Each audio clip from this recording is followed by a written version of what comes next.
Қайырлы күн 11-ші сынып білім алушылары. Дүниежүзі тарихы пәнінен қарастыратын кезекті сабағымыздың тақырыбы мемлекеттердің экономикалық даму деңгейі бойынша жіктелуі деп аталады.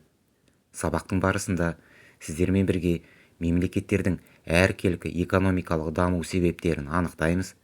Әртүрлі алғышарттардың негізінде мемлекеттерді экономикалық даму деңгейі бойынша жіктейтін боламыз. Дүниежүзілік шаруашылықты экономика саласындағы қызметтерге бөлу және негізгі экономикалық қарым-қатынастарды талдау жеке мемлекеттердің даму тенденцияларын ғана емес, олардың өзара экономикалық даму деңгейін салыстыруға мүмкіндік береді. Табысы төмен елдер дүниежүзінің 40,8%-ын қамтып, әлемдік алаңның 25%-ын ала отырып, дүниежүзілік жалпы ішкі өнімнің 3,4%-ын ғана құрайды. Табысы жоғары елдер дүниежүзі халқының 15,6%-ын қамтып, әлемдік алаңның 24%-ын ала отырып, дүниежүзілік жалпы ішкі өнімнің 80%-ын құрайды. Табысы деңгейі төмен елдердің көрсеткішіне қарағанда, жоғары дамыған елдердің жан басына шаққандағы жалпы ұлттық өнімі 62 есе артық. Адам дамуының көрсеткішінің индексі адамның тұрмыс жағдайының маңызды аспектілерін, яғни денсаулығын, білімін, материалдық жағдайын сипаттайтын мәліметтер негізінде есептелетін статистикалық көрсеткіш. Батыстың өнеркәсібі дамыған елдері дүниежүзілік шаруашылықта экономикалық даму деңгейінің өте жоғары болуымен ерекшеленеді. Бұл елдерде адамдардың экономикалық және әлеуметтік жағдайы үнемі өзгеріп отырады. Дамыған дүниежүзі елдері нарығының сипатты белгілері: бүкіл халықтың тауарлы өндіріспен қанағаттандырылуы, өндіріс пен тұтыну саласының тығыз байланысы, экономикалық қызметтің барлық өлшемі бойынша әлемдік шаруашылықтағы басым жағдайы. Батыс елдері ресурстың негізгі бөлігін пайдалана отырып, дүниежүзілік ішкі өнімнің 3/2 бөлігін өндіреді. Экономиканың ашықтығы жалпы ұлттық ішкі өнімнің 5/1 бөлігіне жуығы шетелдерде іске асады және шамамен жалпы ұлттық ішкі өнімнің осындай бөлігі сырттан әкелінген тауарлар есебінен қамтамасыз етіледі. Сыртқы экономикалық байланыстағы жетекші орынды капитал қозғалысы алады. Дамушы елдер отарлық және жартылай отарлық салдарынан өздерінің әлеуметтік экономикалық дамуы жағынан артта қалған тәуелсіз елдер.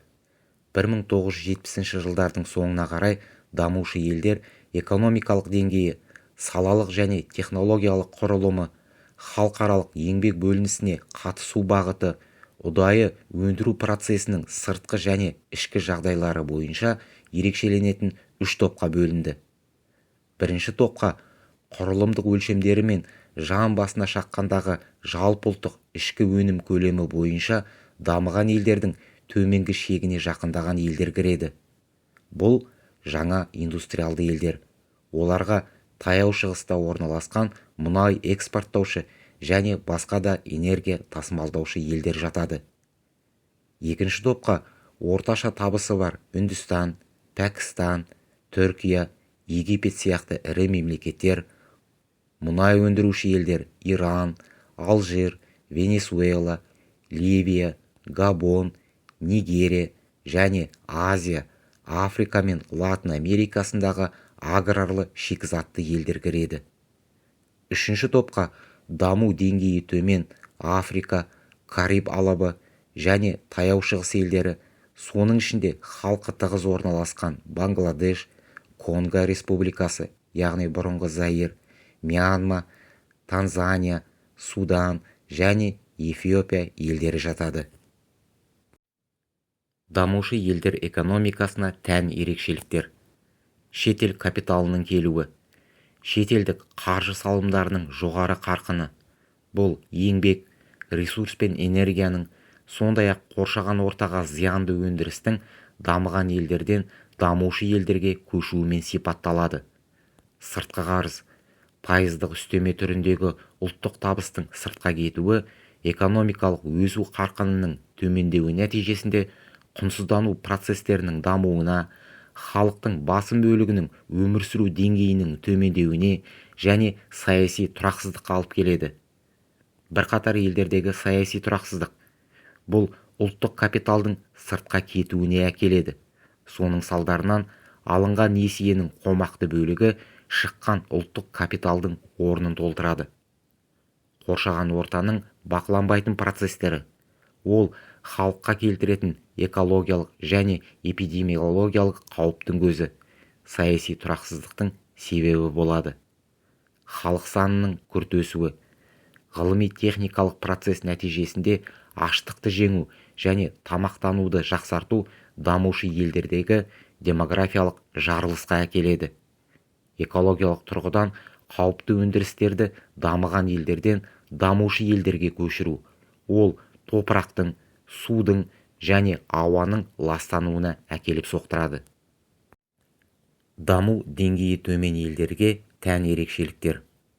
Олардың қатарына Ангола, Ауғанстан, Бангладеш, Гамбия, Гвинея, Конго Демократиялық Республикасы, Джибути, Замбия, Йемен, Камбоджа, Лаос Халық Демократиялық Республикасы, Лесото, Мавритания, Мадагаскар, Мали, Мальдив аралдары, Мозамбик, Мьянма, Непал, Нигер, Танзания Біріккен Республикасы, Руанда, Сенегал, Сомали, Судан, Сьерра-Леоне, Уганда, Орталық Африка Республикасы, Чад, Эфиопия және тағы басқа елдер кіреді.